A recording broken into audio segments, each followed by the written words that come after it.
السلام علیکم ورحمۃ اللہ وبرکاتہ۔ سامعین کیسے ہیں آپ؟ امید کرتے ہیں کہ آپ بخیر وعافیت ہوں۔ آج ہم بات کریں گے، ایک پارٹی ڈانسر ہیں پریسیفون رضوی۔ وہ کہتی ہیں کہ میں بہت کم عمر میں ہی پارٹی ڈانسر بنی اور مجھے بہت شہرت، بہت فیم ملی۔ لوگ دور دور سے میرا ڈانس دیکھنے کے لیے آتے تھے۔ میں نے بہت جلدی بہت سارا پیسہ کمایا، اچھی گاڑی تھی، اچھا بنگلہ تھا رہنے کے لیے، لیکن میں کوئی چیز مس کر رہی تھی۔ میں کہہ رہی تھی کہ مجھے سکون کیوں نہیں ملتا، مجھے اطمینان کیوں نہیں ملتا۔ اور اس سکون اور اطمینان کے لیے کہتی ہیں کہ کبھی میں بیہودہ لباس پہنتی تاکہ لوگ مجھے دیکھیں، لوگوں کی توجہ میں حاصل کروں، لیکن کہتی ہے جب مجھے لوگ دیکھتے تھے تو مجھے ایسے لگتا تھا جیسے کچھ حیوان مجھے دیکھ رہے ہیں اور وہ میرا جسم نوچ کر لے جائیں گے۔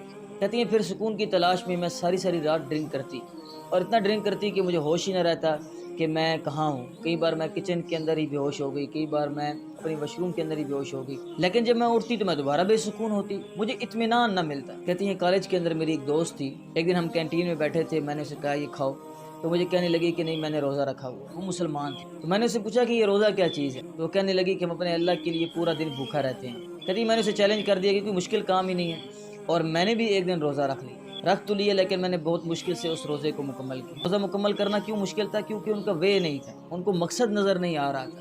ہم روزہ رکھتے ہیں تو ہم کہتے ہیں کہ اللہ تعالیٰ ہمیں نوازے گا، یہ انعام ملے گا، یہ ان کے ذہن میں یہ چیزیں تو نہیں تھی۔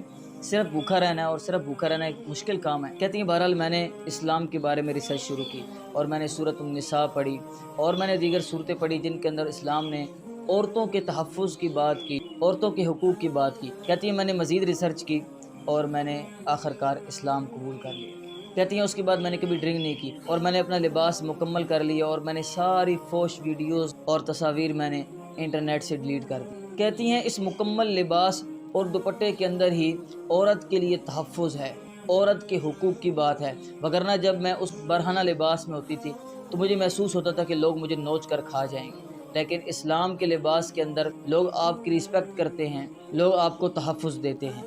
دیکھیں یہ وہ لوگ ہیں جو اس زندگی سے گزر کر آئے ہیں، انہوں نے عیاشی دیکھی، پیسہ دیکھا، انہوں نے گاڑیاں رکھیں، انہوں نے جسمانی تسکین کے لیے ہر کام کیا، جو کام ہمیں دکھا کر یورپ اور امریکہ اور کفار مرغوب کرتے ہیں، اور انہوں نے ہمارے اندر وہ بات اس طرح ڈال دی ہے کہ آپ کسی بھی نوجوان سے پوچھیں کہ زندگی کا وے کیا ہے، مقصد کیا ہے، تو کہے گا اچھی گاڑی، پیسہ، عیاشی، بس یہ زندگی کا مقصد ہے۔ سامعین یہ زندگی کا مقصد نہیں، یہ چیزیں دکھا کر ہمیں وہ حقیقی مقصد سے دور لے جاتے ہیں۔ جب ہمارے اللہ کا واضح فرمان آ گیا ہے الا بذکر اللہ تطمئن القلوب، دلوں کا سکون صرف اللہ تعالیٰ کے ذکر میں ہے، تو ہمیں یہ اپنا ایمان پختہ کر لینا چاہیے کہ ہمیں پوری دنیا حاصل ہو جائے، پوری دنیا کی دولت حاصل ہو جائے، وہ ہماری ضرورت ضرور ہو سکتی ہے، لیکن اس سے ہمیں سکون نہیں مل سکتا، اس سے ہمیں کامیابی نہیں مل سکتی، کیونکہ یہ لوگ وہاں سے گزر کر آئے ہیں۔ جس طرح میں نے محمد علی باکسر کا واقعہ آپ کے سامنے پیش کیا، آج پریسیفون رضوی کا، یہ سیریز ہم نے اس لیے شروع کی ہے تاکہ ہمیں پتہ چلے کہ ہم لوگ اپنے مقصد سے کیوں دور جا رہے ہیں۔ ہماری عورتوں کو این جی اوز کس طرح گمراہ کرتی ہیں کہ میں جو لباس پہنوں،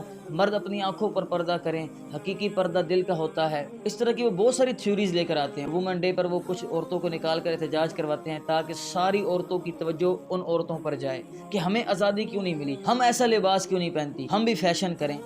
فیشن کے اندر سکون نہیں ہے۔ عقل مند انسان وہی ہے جو دوسرے انسان کو دیکھ کر سبق حاصل کرے۔ پریسیفون رضوی کی بات آئیڈیل ہے ہمارے لیے۔ اسلام سے زیادہ عورت کو تحفظ کس نے دیا ہے؟ اسلام سے زیادہ عورت کو حقوق کس نے دیے ہیں؟ اسلام میں تو عورت کی مثال ایسے ہے جیسے ایک ملک اور ایک نواب گھر کے اندر بیٹھ جائے اور وہ اپنے نوکروں سے کہے بھی کما کے لاؤ اور مجھے کھلاؤ۔ اسی طرح عورت بھی اسلام کے اندر شہزادی ہے، ملکہ ہے۔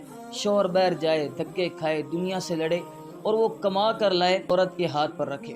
عورت گھر کی شہزادی، گھر کی ملکہ ہے۔ یورپ اور کافروں نے دیکھا کہ ہم جنگ کے اندر ان سے نہیں جیت سکتے۔ ابھی حالیہ آپ دیکھ لیں، ساری دنیا کے وسائل افغانستان کے اندر اتر کر آئے لیکن وہ فتح حاصل نہیں کر سکے، تو ان کے پاس سب سے بڑا ہتھیار عورت ہے۔ وہ عورتوں کے ذریعے مردوں کو بھی گمراہ کرتے ہیں، عورتوں کو بھی وہ برہنہ کرنے کی کوشش کرتے ہیں۔ مجھے اور آپ کو اپنا وے سمجھنا ہے اور ہمیں اپنے مقصد اور اپنی منزل کی طرف جانا ہے۔ اللہ تعالیٰ مجھے اور آپ کو حقیقی معنوں میں اسلام سمجھنے کی توفیق عطا فرمائے۔ السلام علیکم ورحمۃ اللہ وبرکاتہ۔